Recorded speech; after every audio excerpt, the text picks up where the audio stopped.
Donc d'un point de vue santé, il est justifié qu'une femme qui a ses règles ne jeûne pas en fait. Bah oui, déjà on perd du sang. Donc oui, on a besoin de boire, on a besoin de s'alimenter, on a besoin de se reposer. Et même hormonalement parlant, avant les règles et pendant les règles, les hormones qui sont sécrétées, la chute des hormones fait qu'on va être plus fatigué, plus sensible et ça justifie qu'on soit plus fatigué, qu'on ait besoin de plus de repos. AVS avec Philippe Robichon. AVS, c'est pour à votre santé. Bonjour, bienvenue, ravi de vous retrouver. Et je vais dire bon matin aujourd'hui. Et quand je dis bon matin, c'est que Karima Chadibaou est là. Je suis là. Bon matin et bon midi, les auditeurs et auditrices et cher Philippe. Psychothérapeute, coach parental et familial. Alors, nous allons parler d'un sujet qui revient toutes les années. On appelle ça un marronnier en termes de journalisme. D'accord. Pendant le mois du Ramadan, c'est les règles et le mois de Ramadan. J'ai invité Rabah Mosbah qui est avec nous. Bonjour. Bonjour Philippe, bonjour tout le monde. Vous êtes médecin, diplômé en chirurgie gynécologique et obstétrique, formatrice. Vous êtes, vous, précisément spécialisé en chirurgie gynécologique et plus particulièrement en chirurgie des cancers de la femme et du sein. Oui. Spécialiste de l'endométriose également, formé au lifestyle médecine ou médecine du mode de vie. Exactement. Vous nous expliquerez ce que c'est tout à l'heure. Vous apprenez encore sur le tas aujourd'hui, tous les jours, vous continuez. Oui, comme beaucoup de médecins, en fait, on apprend avec l'expérience aussi.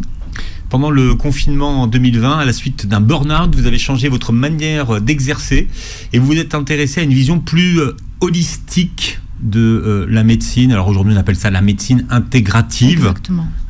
Qu'est-ce qui vous a fait revoir la façon dont vous exerciez et pratiquiez la médecine à cette époque-là ? En fait, ce que je dis souvent, c'est que quand je me suis installée en libéral, je recevais des patientes en consultation avec des motifs divers liés à des motifs de gynécologie. Et en fait, la plupart du temps, j'avais pas de solution à leur proposer. J'avais aussi souvent pas de diagnostic. C'est-à-dire un exemple de... absence de règles ou règles abondantes. C'est-à-dire on fait un bilan classique comme on nous apprend. Et parfois, le bilan est normal. C'est-à-dire qu'ils ne retrouvent aucune anomalie sur l'échographie, sur l'IRM, sur la prise de sang. Et donc, pas de diagnostic. Et donc, après, la seule solution, à part proposer un traitement hormonal ou une pilule, il y en avait... Enfin, moi, en tout cas, à l'époque, j'en avais pas d'autres. C'est-à-dire, madame, circuler, il n'y a rien à voir. Vos examens sont normaux. Alors, oui, en gros, vos examens sont normaux. Donc, je ne sais pas ce que vous avez. Clairement, on ne le disait pas ça comme ça, mais on n'a pas d'explication à votre symptôme. Et la seule chose que je peux vous proposer, c'est une pilule pour calmer le symptôme. Et en fait, en lisant d'autres livres, d'autres articles, je me suis rendu compte qu'il y avait des explications et qu'il fallait chercher plus loin, notamment les questions, poser d'autres questions, des questions plus approfondies, faire un bilan plus approfondi, et que des solutions autres que médicales ou que hormonales existent. Même si elles en font partie, mais il y a autre chose que l'on peut proposer aux patientes. Et vous avez redécouvert votre métier. Exactement. La façon de pratiquer. Vous avez créé votre propre académie, ça s'appelle la Gynéco Académie, qui s'adresse à vos professionnels de santé. Oui, pour l'instant aux médecins qui souhaitent justement se former à une médecine intégrative appliquée à la gynécologie. Des médecins qui se retrouvent notamment démunis face à leurs patientes, qui ne savent pas quoi leur proposer, qui ne savent pas ce qu'elles ont, et qui veulent soulager leurs patients et aussi découvrir un nouveau métier, une autre façon de pratiquer la médecine.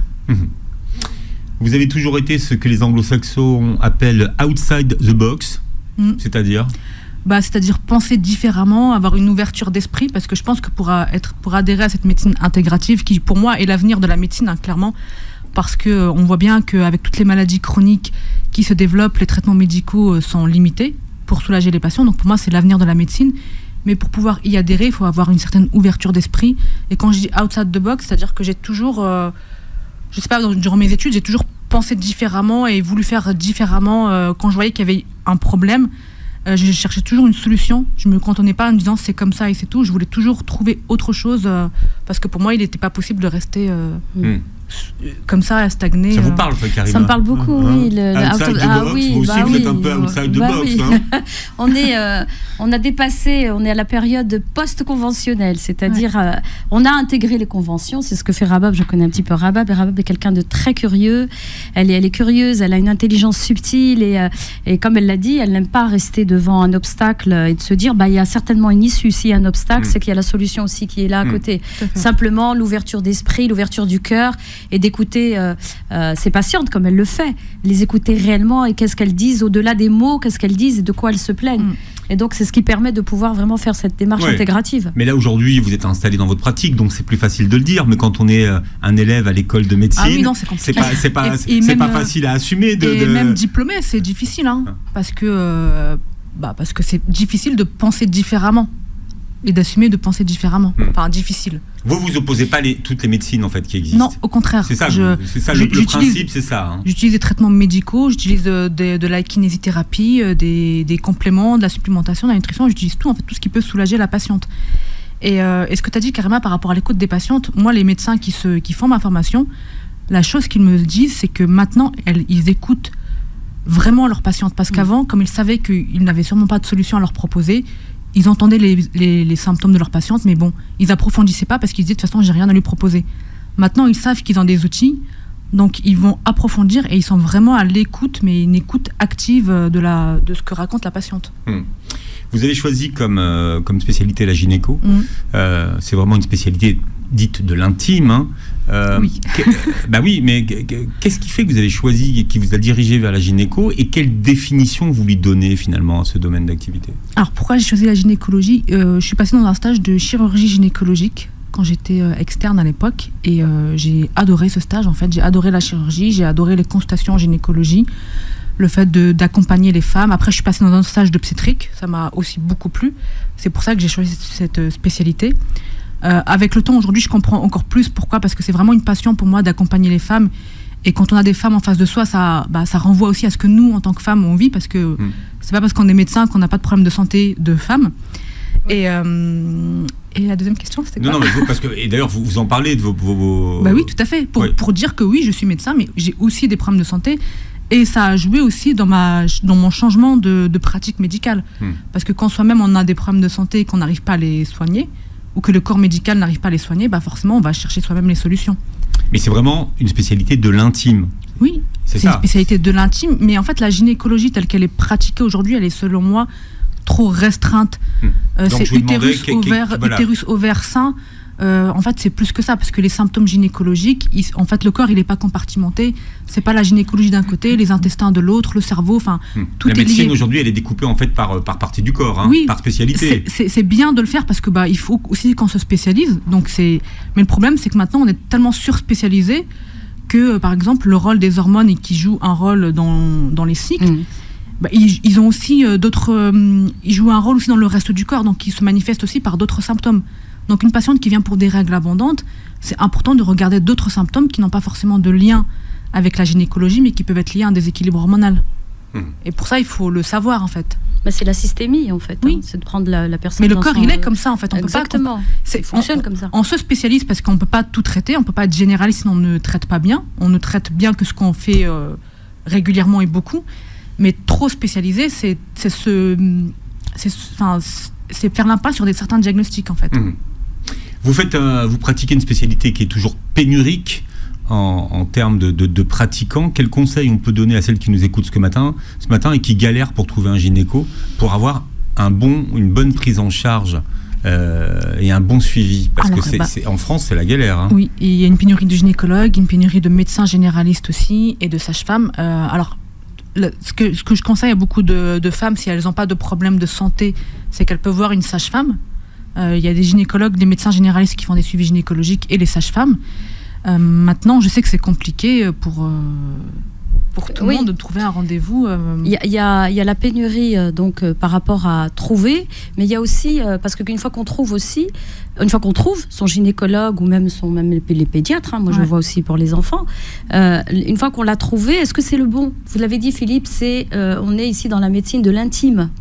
Parce que, est-ce qu'on osera parler? Est-ce qu'on va être bien avec ce praticien-là? C'est ça, et c'est ce que dit Rabab dans son académie avec les médecins, ce qu'elle fait. Elle les forme aussi à cette écoute, tu l'as dit, cette écoute qui est active, qui est bienveillante, et pour mettre à l'aise la patiente, pour qu'elle puisse vraiment exprimer. Parce que parfois, la plupart du temps, moi je parle de mon expérience, il y a certaines choses qui pour nous peuvent nous sembler être anodines, et que finalement, si le praticien qui est en face de nous ne pose pas la bonne question, la juste question, eh bien de se dire non, c'est rien, alors que peut-être que le problème vient de cette chose-là. Oui, tout à fait. Tout à fait. C'est important que nous aussi, les médecins, on pose les questions, parce que souvent une patiente qui a ça depuis toujours, elle se dit que c'est normal, elle va pas dire ce qu'elle a, alors que pour elle c'est normal, surtout si elle en parle à sa mère et à sa sœur qu'elles ont toutes eu ça. Oui, exactement. Oui, c'est la normalité, voilà, il y a une forme de... Alors qu'en fait c'est pas normal, comme les règles douloureuses. Voilà, de banalisation aussi, on banalise les choses alors qu'on pourrait régler...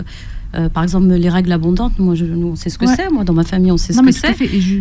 Et c'est après que j'apprends, ben non c'est pas normal, c'est qu'il y a un truc. Et justement c'est pour ça que j'ai fait cette académie, c'est aussi pour dire qu'il n'y a aucun symptôme qui doit être banalisé. Et moi ce que je critique beaucoup aussi, c'est que chez les femmes, il y a trop de symptômes qui ont été normalisés et banalisés. Le SPM, comme si c'était normal. Alors attendez, SPM pour tout le monde. Syndrome prémenstruel. Alors on commence un peu à en parler maintenant, ça fait partie des sujets émergents. En fait là on commence à parler de la santé des femmes parce que c'est un gros, c'est un sujet de santé publique, il faut le dire.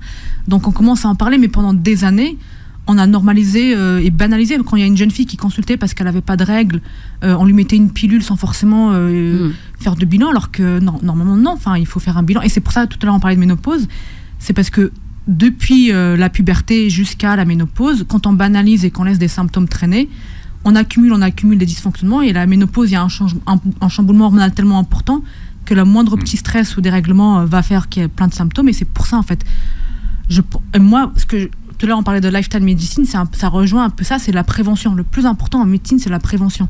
C'est pas d'attendre qu'il y ait une maladie, parce que quand la maladie elle est installée, c'est plus compliqué forcément de retrouver un équilibre après.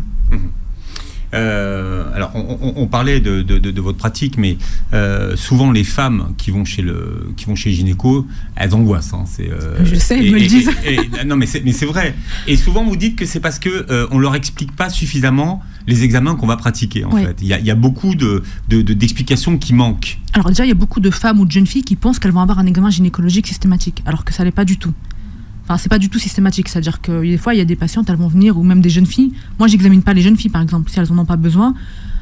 J'ai pas besoin de faire un examen gynécologique avec un spéculum, c'est pas utile. Et même si c'était utile, si la patiente, elle en a pas envie ou qu'elle est pas consentante, je ne le fais pas. Donc, je pense que c'est en train de changer, parce qu'avec la nouvelle génération... Et puis avec les violences qui ont été aussi beaucoup médiatisées. Oui. En fait, je pense qu'à une époque, on se disait, une patiente, elle vient chez le gynécologue, elle sait ce qu'on va lui faire. C'était comme ça qu'on raisonnait à une époque. Aujourd'hui, c'est plus du tout le cas. Maintenant, on demande à la patiente si elle est OK pour se faire examiner. Et en fait, moi, je dis qu'à chaque étape de l'examen, il faut demander à la patiente comment elle va, est-ce qu'elle a mal, est-ce qu'elle veut qu'on continue, est-ce qu'elle veut qu'on arrête. Ce qui est normal, parce que c'est quand même, vous l'avez dit, c'est un acte intime.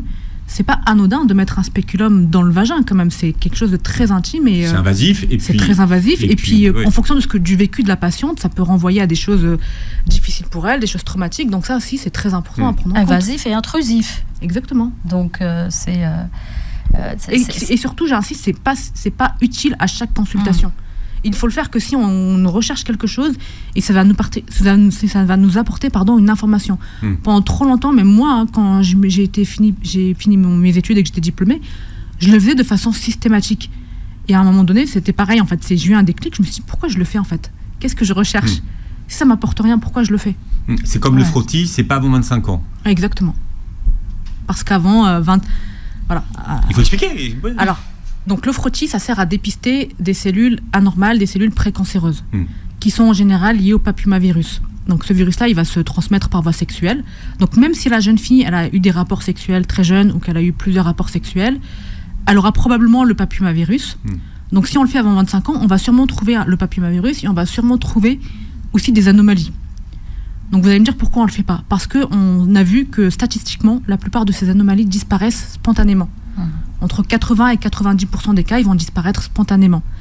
Et quand ils disparaissent pas, le laps de temps pour que ces anomalies se développent et s'aggravent, il est de plusieurs années.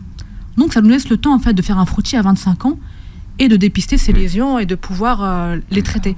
Parce qu'avant 25 ans, on risque d'être trop invasif au niveau des traitements. Encore une fois, c'est pas anodin de retirer un bout du col d'une jeune fille de moins de 25 ans. Donc c'est pour ça qu'on ne le fait pas avant 25 ans. Après, il y a des gens, ils vont vous dire, oui, moi je connais quelqu'un qui a eu un cancer du col avant 25 ans. Oui, c'est possible. Oui, il y a toujours, c'est vrai qu'il y a toujours des cas dans les familles. Mais on ne va pas faire parce que le frottis, c'est un examen de dépistage organisé, c'est-à-dire que la sécurité sociale, elle va envoyer des courriers à toutes les jeunes filles à partir de 25 ans. On ne fait pas un dépistage organisé sur des cas d'exception. le dépistage organisé, c'est un dépistage de masse et on le fait vraiment pour. Et c'est pris en charge. C'est ça et c'est pris en charge, voilà, exactement. On parle pendant les que les micros sont ouverts. Rabah Mosba, mais ça nous ressemble bien, est invité avec nous, médecin diplômé en chirurgie gynécologique avec Karima Chadibaou. Alors c'est un sujet qui revient tous les ans, c'est la question des règles pendant le mois de Ramadan, et on se rend compte que déjà. Et ça, c'est vous qui me l'avez appris, Rabah. En fait, la gynéco, c'est quasiment qu'une question d'hormones. Quasiment, oui. C'est vraiment la base. La base, c'est les hormones. Oui. Et les femmes ne connaissent pas le fonctionnement de leur cycle. Non. Alors, il y a déjà quand même beaucoup d'idées reçues pour ce qui concerne les règles. Déjà, le côté impur des règles. Alors, le sang qui se dégage, est-ce qu'il est impur et de quoi est-il constitué et en quoi est-ce qu'il est différent du sang qui coule dans nos veines? Alors il n'est pas du tout impur en fait, le sang qu'on perd pendant nos règles. Pour faire un petit rappel de biologie, on va dire, durant le cycle, il y a des hormones qui vont être sécrétées par le corps et qui vont agir sur une muqueuse qui est dans l'utérus, dans la cavité de l'utérus. Et cette muqueuse, en fait, elle sert à la base, lorsqu'il y a une fécondation, à être de bonne qualité, à être bien vascularisée pour que cet œuf-là puisse se nider en fait. Donc il faut qu'elle soit de bonne qualité, il faut qu'elle soit bien épaisse et bien vascularisée. Et qui dit vascularisée dit saignement. Sauf qu'à la fin du cycle, lorsqu'il n'y a pas de fécondation, cette muqueuse, elle va se desquamer, elle va se détruire et c'est ça qui va provoquer les saignements. Donc en fait, c'est du sang avec de la muqueuse et du tissu. Il n'y a rien d'impur dans les règles, c'est du tissu et du sang. C'est pour tous ceux qui disent que c'est mais on l'entend. Bien sûr qu'on l'entend et beaucoup mais c'est traditionnel, le répète, culturel. C'est l'ignorance tout simplement. Il y a toujours. Mais les règles, c'est juste un fonctionnement physiologique du corps. La femme a été créée comme ça et c'est. Il y a un tabou encore des règles et pendant le mois du Ramadan, il y a un tabou puisque les femmes qui ont leurs règles se cachent. Enfin, pour manger. Oui. Donc voilà, pour ne pas s'afficher. Je mets des guillemets. Mais voyez, mais même nous là déjà, on a du mal à mettre des mots dessus parce que tellement c'est tabou, tellement c'est ancré que on a du mal à appeler. Moi, c'est ce que je dis aussi à Abu Dhabi. Je dis c'est comme quand vous saignez du nez ou comme quand vous avez votre utérus est un organe comme un autre, comme votre oreille, comme votre orteil, et il a son fonctionnement. Moi, c'est ce que je dis. Ouais. Et donc, déjà de connaître son fonctionnement, connaître son corps, connaître son cycle, ça, Rabab l'explique très bien. Et c'est pas impur, c'est pas. Et de se cacher, pourquoi se cacher? C'est une rahma, c'est une bienveillance envers nous, parce que justement, quand il y a ce cycle qui est vécu pendant le mois de Ramadan où il faut jeûner, où il y a un effort sur soi à faire, un dépassement de soi. Et donc, pendant cette période où on est fragilisé au niveau psycho-émotionnel, quand je dis fragilisé, c'est-à-dire qu'on est, on est sensible, il se passe des choses dans notre corps, il y a la tempête hormonale à l'intérieur. Et donc, forcément, il y a des aménagements qui ont été faits dans la religion musulmane pour accompagner ces femmes et être dans la bientraitance et la bienveillance. Et même hormonalement parlant, ça se justifie, c'est-à-dire que avant les règles et pendant les règles, les hormones qui sont sécrétées, la chute des hormones fait qu'on va être plus fatigué, plus sensible, et ça justifie qu'on soit plus fatigué, qu'on ait besoin de plus de repos. Voilà. Donc d'un point de vue santé, il est justifié qu'une femme qui a ses règles ne jeûne pas en fait. Bah oui, déjà on perd du sang. Oui. Vous voyez, vous, si vous vous coupez, que vous perdez du... Enfin, je dis toujours cette image, est-ce que vous voyez quelqu'un marcher dans la rue avec du sang qui coule normalement? Ça choquerait tout le monde en fait. Donc c'est pareil avec les règles, on perd du sang, donc oui, on a besoin de boire, on a besoin de s'alimenter, on a besoin de se reposer.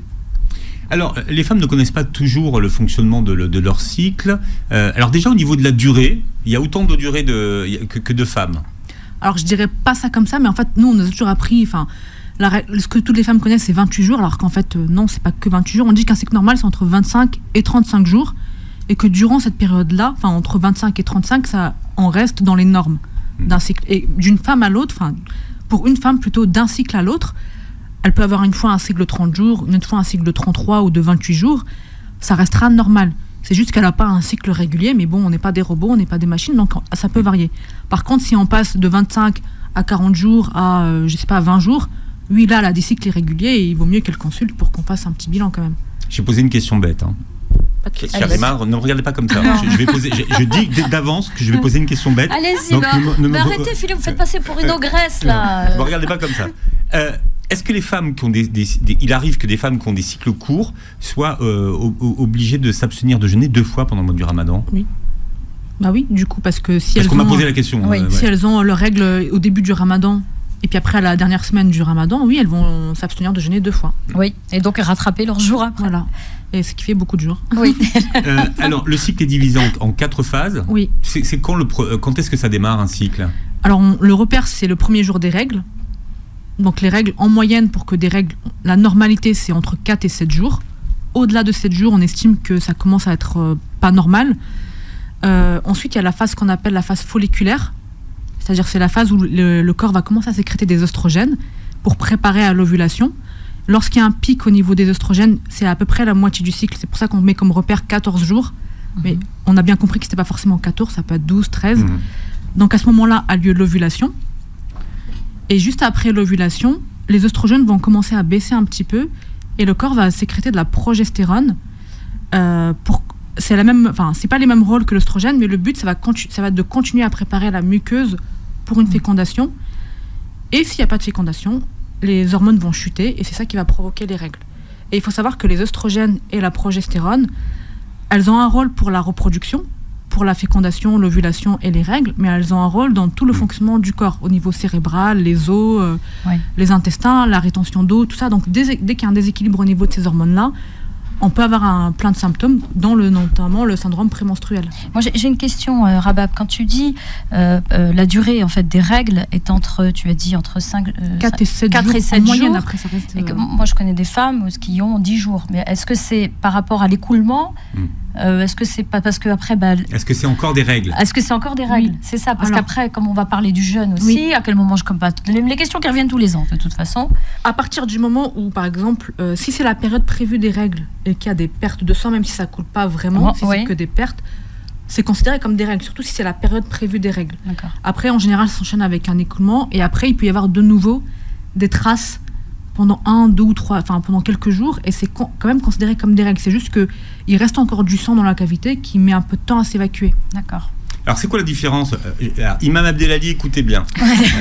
La différence entre les règles et les métrorragies. C'est la même chose? Non. Les règles, donc ce sont les menstruations, ce sont des saignements qui sont liés à une ovulation. Les métrorragies, ce sont des saignements, ce qu'on appelle des saignements, alors soit entre les règles, ou soit des saignements, alors c'est des saignements anovulatoires. On peut avoir des saignements sans ovulation. Alors c'est pour ça que c'est important. Non, mais c'est important, oui, parce qu'il expliquait aux femmes. Moi, j'insiste parce qu'en fait, le problème, c'est que, comme vous le dites, les femmes ne connaissent pas leur cycle et on n'apprend pas aux femmes à suivre leur cycle et à connaître leur ovulation. Alors que c'est le seul critère qui permet de différencier des métrorragies, des menstruations lorsqu'on a des cycles irréguliers. Parce qu'il y a des femmes, elles ne savent même pas c'est quand leur règle, tellement elles ont des cycles irréguliers. Ouais. Quand on sait quand on ovule, en général, les règles arrivent entre 10 et 15 jours après l'ovulation, en moyenne. Donc, si on sait qu'on a ovulé, on sait que ce sont des règles. S'il n'y a pas d'ovulation et qu'il y a des saignements, ce ne sont pas des règles. Donc, ce sont des métrorragies. Ok. Donc, mais alors, comment on détermine le dernier jour des règles? De façon certaine. C'est le dernier jour où il y a des saignements ou des traces noirâtres. Après, il faut que ce soit en lien avec les règles. C'est-à-dire que, par exemple, il y a des femmes, elles ont ce qu'on appelle des spottings ou des métrorragies. Notamment pendant l'ovulation ou entre l'ovulation et les règles, là, c'est plus des règles.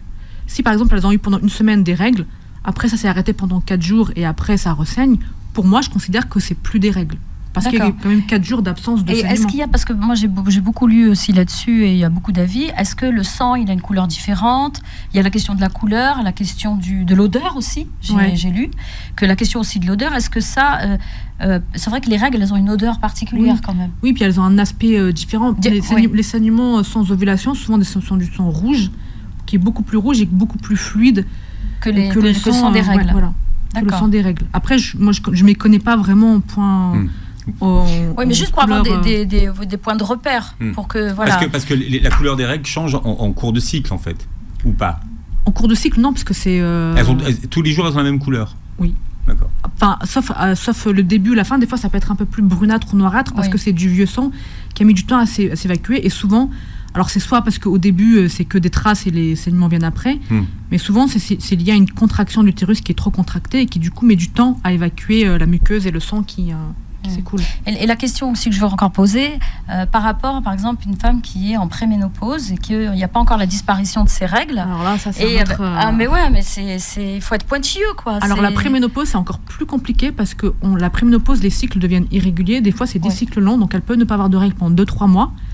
Et puis après, elle va les avoir tous les 15 jours ou tous les 20 jours. Exactement. De façon très longue et très abondante. Donc c'est des règles ou des saignements? Je pourrais pas dire comme ça parce qu'en fait c'est lié à un dérèglement hormonal. D'accord. Tous les 15 jours, ça peut pas être des règles parce qu'en fait les règles on considère que c'est lié à une ovulation. D'accord. On peut pas ovuler tous les. D'accord.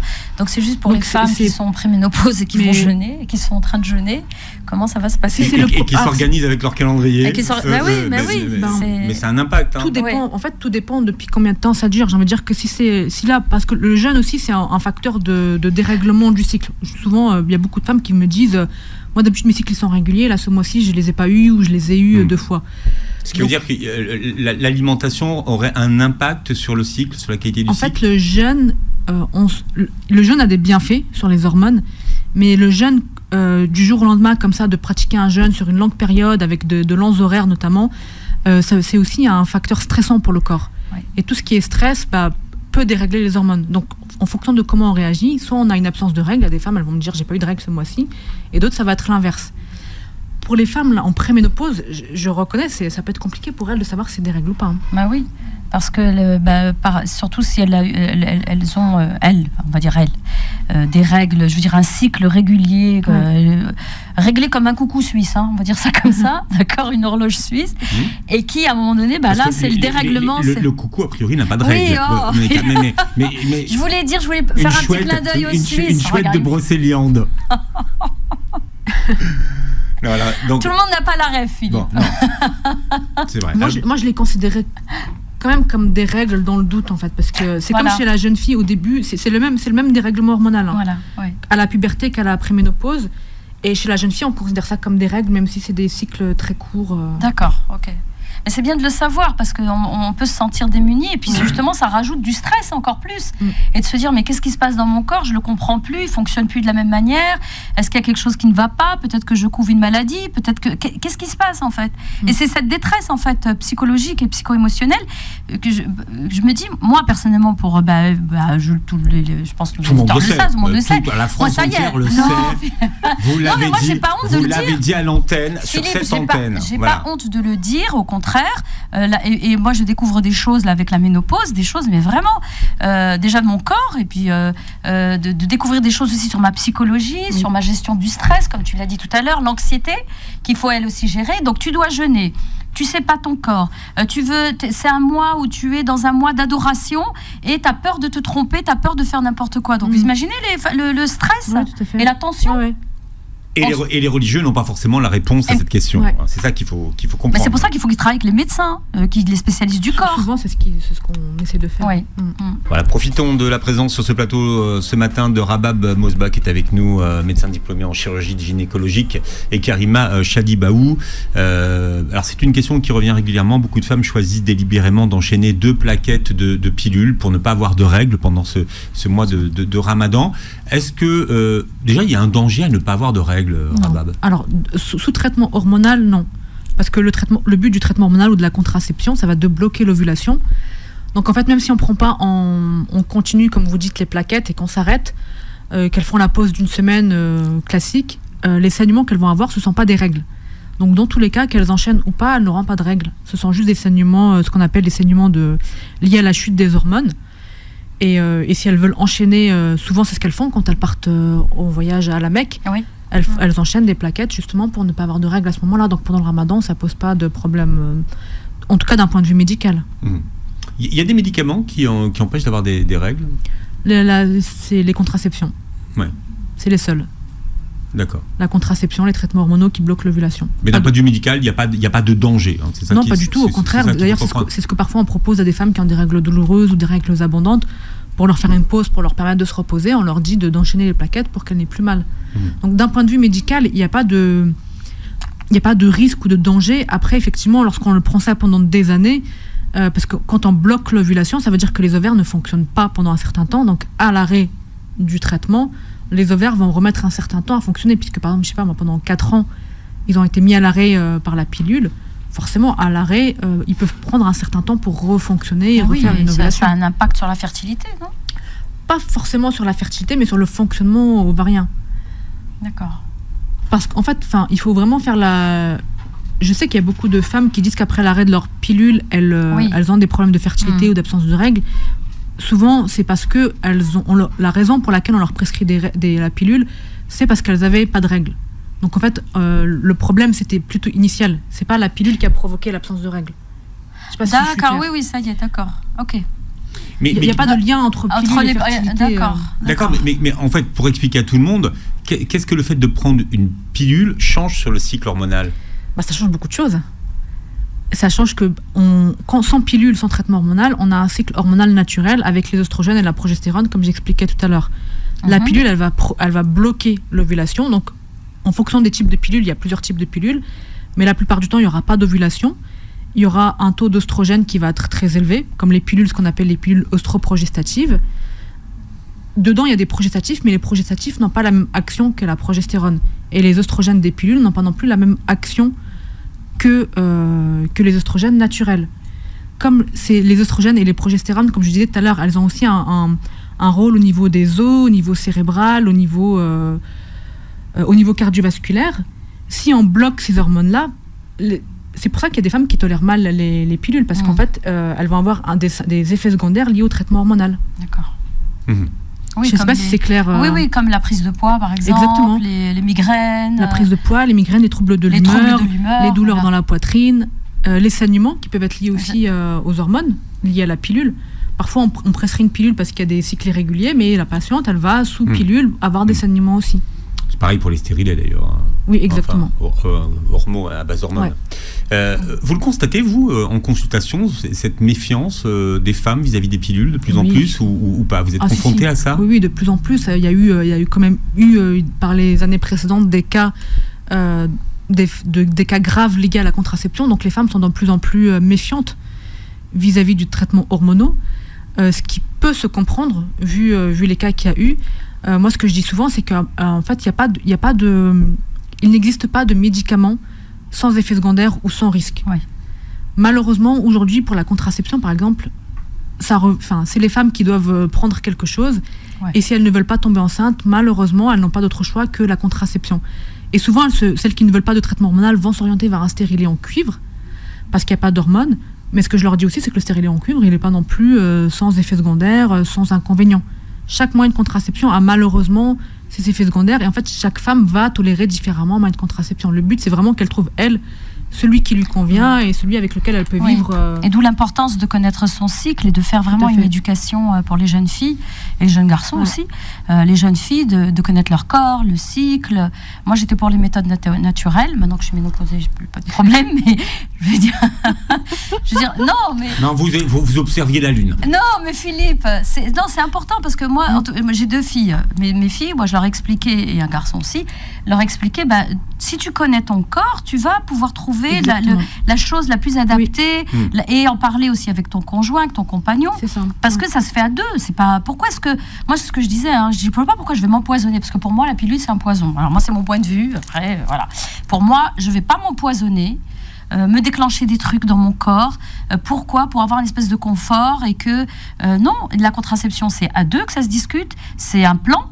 On le met en place et puis avec ce que tu viens de dire, Rabab, la période où on est fertile, c'est pas tout le temps, c'est pas tout le mois. C'est juste une période et dans cette période-là, faire attention à ce moment-là, connaître son corps, connaître ce que sécrète ton corps, ton état d'esprit, tout ça, quoi. Enfin, moi, en tout cas, Oui, c'est vrai. Mais tu vois, ce que tu dis, là, déjà, la période fertile, il faut la connaître. Il faut que le conjoint aussi, il adhère à ce fonctionnement-là, entre guillemets. Mais là, ce que tu parles, les méthodes naturelles, malheureusement, toutes les femmes, elles peuvent pas... Enfin, c'est pas qu'elles peuvent pas le faire, mais c'est pas adapté à toutes les femmes. Oui.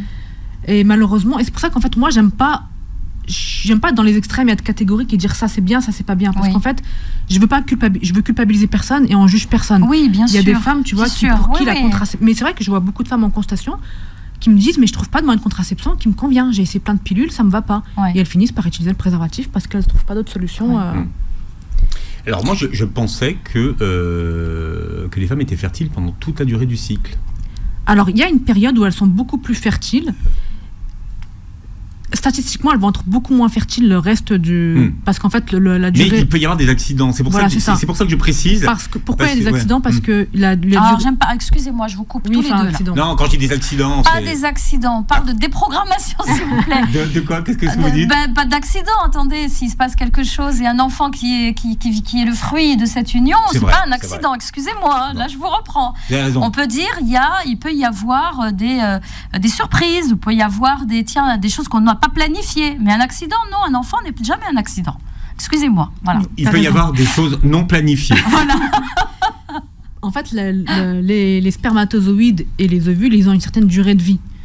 Je crois l'ovule, c'est entre 24 et 48 heures, et les spermatozoïdes, c'est plusieurs jours, c'est 3 à 4 jours. Donc, mais après, encore une fois, c'est des chiffres. Oui. Si ça dépasse de quelques jours, qu'il y a un rapport, fécondation, et c'est bon, en fait. Oui. Hein. Donc... et il y a des femmes qui utilisent la symptothermie à la méthode naturelle et qui tombent enceintes. Enfin, il n'y a aucun moyen de contraception qui est fiable à 100%. Les stérilés, l'implant, tout ça, il y a des femmes qui tombent enceintes sous stérilés aussi. Donc oui, ça arrive. Oui. D'où encore l'importance de se connaître et de connaître son corps et de connaître son fonctionnement et de l'écoute et du partage avec son compagnon pour je pense que c'est un préalable, quoi. Pour moi, c'est important que ce soit à deux, en fait. Ce que je trouve pas normal, c'est que la charge revienne que à la femme qui galère avec des effets secondaires de traitements hormonaux, des prises de poids, des troubles de l'humeur, que ce soit elle qui le vive mal, et que quand elle arrête, ce soit elle qui prenne le risque de tomber enceinte parce qu'elle n'a pas de contraception. Ouais, c'est un vrai sujet. De toute façon. J'ai l'impression que les nouvelles générations sont plus sensibilisées. Hein, oui, c'est vrai. Mais pour nos générations, c'est plus compliqué à entendre. Je voudrais qu'on parle juste pour terminer cette émission sur la ménopause. J'ai l'impression que moi, la ménopause, c'est le parent pauvre des gynécos un peu. Un petit peu, c'est vrai qu'on n'en parle pas assez, je pense. Parce que peut-être qu'on a intégré, on pense que la ménopause c'est un phénomène naturel, un peu comme la puberté, c'est un phénomène naturel où il y a une absence de règles. Alors oui, il y a des effets secondaires, les bouffées de chaleur, etc. Mais c'est vrai qu'on n'en parle pas assez et surtout on n'informe pas assez les patientes de comment ça va se passer, qu'est-ce qui peut arriver, comment faire pour prévenir, et surtout, je reviens à la prise en charge intégrative. On ne donne pas assez d'outils aux patientes parce que pour bien vivre sa ménopause, il y a des solutions. La gestion du stress, la relaxation, les supplémentations pour diminuer tout ce qui est risque cardiovasculaire, les sécheresses, les bouffées de chaleur. Il y a plein de choses que l'on peut proposer et qu'on ne fait après, pas. Il y a les os aussi. Hein. Exactement, oui, mais tout ça, tout est lié en fait. Mais il y a plein de choses qu'on pourrait proposer en plus de la prévention. Moi, je pense qu'à partir de 40 ans, il faudrait commencer à en parler aux patients. Même ça fait jeune, parce que la ménopause, c'est plutôt vers 50 ans. Mais là... Pardon, excusez-moi. Non, mais attendez, répondez en direct. Ou alors, je vais faire votre répondeur, si vous voulez, Rabab. Mais... voilà. Le docteur Mosba n'est pas disponible pour le moment. Passez-le moi. Bonjour, vous voulez intervenir en direct? Non, mais c'est vrai, à partir de 40 ans. C'est jeune, mais la pré-ménopause, elle peut apparaître 5 à 8 ans avant la ménopause. Donc, au final, c'est la période... Oui. Et moi, je me demande si c'est pas parce que vous avez dit, Philippe, un parent pauvre de la gynécologie, est-ce que c'est pas aussi parce que peut-être qu'il y a un présupposé là-dessus, que c'est pas intéressant, que ça y est. Est-ce que vous voyez à la télé des femmes qui parlent de leur ménopause, un peu plus maintenant, mais des gens, et de voir des personnalités J'ai galéré pendant la ménopause. Parce que moi, personnellement, avant d'être dedans et de m'y intéresser, parce que c'est quelque chose que je vis, on n'en parlait pas parce que c'est inintéressant. Ça y est, t'es plus utile, quoi, en fait, en quelque sorte. Il y a quelque chose comme ça, de cet ordre-là. J'allais dire que c'est un peu comme les règles, c'est un peu tabou parce que c'est comme si à partir d'un certain âge, en tout cas dans certaines sociétés, notamment en France, à partir d'un certain âge, c'est comme si, j'aime pas ce mot-là, je déteste ce mot-là, périmé, on a dépassé un certain seuil et voilà, comme tu dis, en fait... Alors que non, pas du tout, c'est autre chose. Ton corps, il est différent, tu as accès à d'autres choses, à une créativité différente, ta psychologie change, et de vraiment de la découvrir. Mais qu'est-ce que vous auriez aimé qu'on vous dise avant? Moi, j'aurais aimé qu'on me dise tous les effets indésirables. J'en ai vu quelques-uns chez ma mère et mes grandes sœurs. Mais chez moi, quand je les ai vécus, on a tous une manière de les vivre différemment. Moi, j'aurais aimé qu'on me dise, oui, c'est une autre partie de ta vie que tu vas découvre, la créativité. Ça y est, c'est un statut, c'est un autre statut, en fait. Mais sur la prise en charge des effets indésirables. Par exemple, sur l'anxiété. Que tu te réveilles la nuit, alors moi je ne suis pas une anxieuse, je ne l'ai jamais été. Maintenant je suis devenue. Il y a certaines choses où vous vous réveillez dans la nuit, tu te réveilles dans la nuit, tu as une bouffée de chaleur, tu as des palpitations qui arrivent avec, tu dis ça, je dirais que je vais mourir. Et donc, j'aurais aimé être informée là-dessus, qu'on nous dise, voilà, il risque de se passer ça ou de ne pas se passer ça. Mais en tout cas, quelqu'un qui est informé saura en fait gérer la difficulté quand elle arrive. Mais si on n'est pas informé, que ça nous tombe dessus, ouais, d'accord. Bon. Est-ce qu'il y a des façons naturelles, Rabab par exemple, de remplacer les 2 hormones qui ne sont plus sécrétées? Non. Si on arrive à la ménopause, il n'y a plus les ovules qui sécrètent il n'y a plus les sécrétions d'hormones, donc non, il y a plus de. On peut les remplacer par de la progestérone naturelle ou par des traitements hormonaux substitutifs. Non, c'était ma question. C'était il y a des moyens naturels. C'est de la progestérone, donc c'est pas vraiment. C'est de la progestérone, c'est une hormone quand même qu'on supplémente, c'est une supplémentation. Mais on peut la trouver naturellement, je dirais. Non, c'est de synthèse. Oui. Ah d'accord. Non, c'est pour savoir si aujourd'hui on avait avancé un petit peu dans là-dessus. Non, mais après, en fait, on pourrait. Je pense qu'on peut traiter les symptômes. En fait, parce que le problème, c'est les symptômes. Voilà, c'est ça. La question, c'est ça, bien sûr. Non, c'est les symptômes. On peut traiter les symptômes naturellement. Oui. Et de la sauge, notamment. Oui, des plantes. Des plantes, oui, tout à fait. Le fenouil, topissime. C'est bon le fenouil. C'est bon et c'est bien. Le fenouil, l'anis. Le plus important, c'est la prévention, en fait. C'est vraiment avec la prévention, on traite beaucoup plus facilement c'est comme si on laissait s'accumuler des symptômes, et puis après on se dit on va traiter ça. Forcément, ça va prendre du temps. Oui, bien sûr. Alors Rabab, on vous retrouve sur votre compte Instagram. Oui. Il y a énormément d'informations pour celles et ceux qui nous écoutent. Donnez vos coordonnées. Alors mon compte Instagram, c'est je sais plus si c'est le tiré-du-bas santé-du-bas gynéco. Voilà, donc beaucoup d'informations très pratiques. Et tu as une chaîne YouTube aussi? Oui, j'ai une chaîne YouTube Doc Santé Gynéco aussi. Voilà, comme ça vous pourrez trouver plein d'informations et lui poser des questions. Voilà, et il y a des formations notamment sur les hormones. Oui. Voilà, pour celles que ça intéresse. C'est dans le lien sur mon compte Instagram. Bien, merci d'avoir été avec nous, Rabab. C'était un plaisir. Karima, c'était un plaisir de vous voir. Partager aussi. Vous voyez, partager. À mercredi, comme on dit. Merci d'avoir écouté cette émission que vous réécoutez en podcast sur beurrefm.net et sur les plateformes qui reprennent l'émission. Et vous verrez la vidéo sur YouTube et passez une très belle journée santé sur Beurre FM.